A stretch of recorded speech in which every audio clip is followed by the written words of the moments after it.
Guys, it's James from Square Lemon Training. This is the first of 3 videos about heart attacks.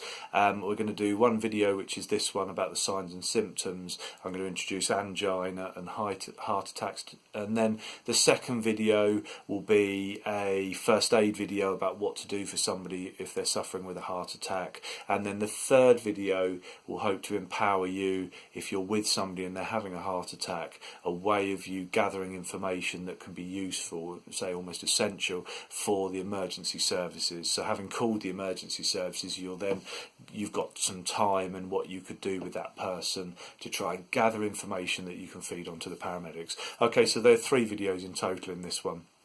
The first one, I'm going to start actually at the point of discussing angina just briefly. So angina is a condition whereby people's arteries are clogging up, and that makes, after physical exercise, it gives them pain. What I want to try and clarify here is the difference between angina and a heart attack. So the angina is the narrowing of the arteries, meaning that if there's exercise, so they miss a bus and have to run, or they have to go upstairs because a lift is broken, at the end of that physical exercise there's a good chance that they will start to feel pain because it's difficult to get the oxygenated blood around the body because of the narrowing of the arteries. Okay, so angina is a condition, narrowing of the arteries, and people will be feeling exhausted, they'll be out of breath, and they'll be in pain after physical exercise. There's medicines that they can take, a spray GTN, but maybe won't cover that because it's basic first aid. You might support them to take it, but the thing about angina is that you must be looking that it will clear up. So within 5, maximum 10 minutes, you should see the person back to normal. So angina is a condition that comes with exercise and will go after resting, and especially after taking the medicine.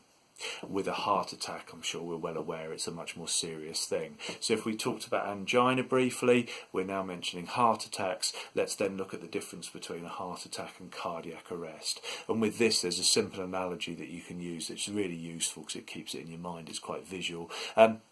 A heart attack is where you want to think about the plumbing system in a house. So I'm getting us to think about an analogy to a house.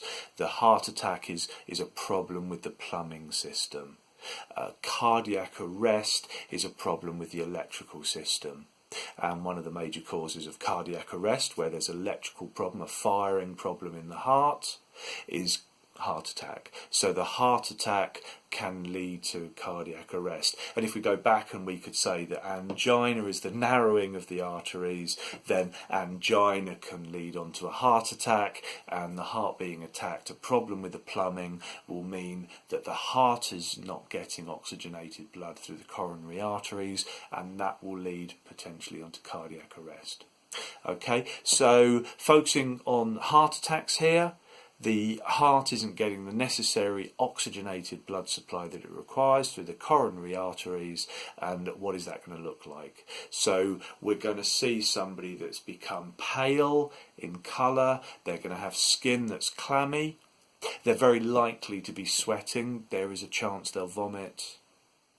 Very much the focus of the pain will be around the heart, so somebody will be holding their chest very likely, and there might be pain that's radiating up to the chin or along the arms up to the shoulder. So we're looking at those sort of visual indicators where someone's holding their chest, and if you talk to them, they talk about the pain moving up chin, along the arms or up to the shoulders.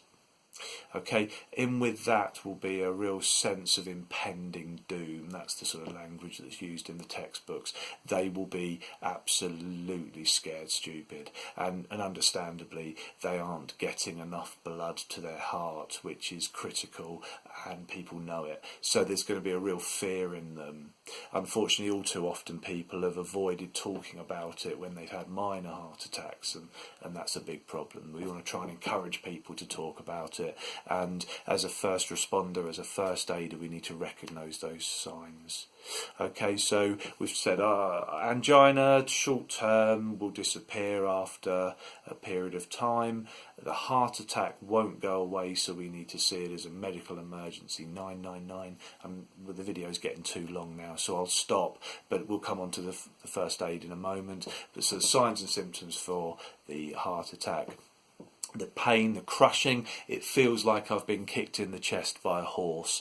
That would be a clear indicator that there's something seriously wrong. The pain that radiates up into the chin or into the face, up the arm, up to the shoulder. Pale and clammy, sweating, maybe vomiting. Okay, so signs and symptoms there. The next video we'll move on to and look at the first aid for it. Okay, great. Bye-bye.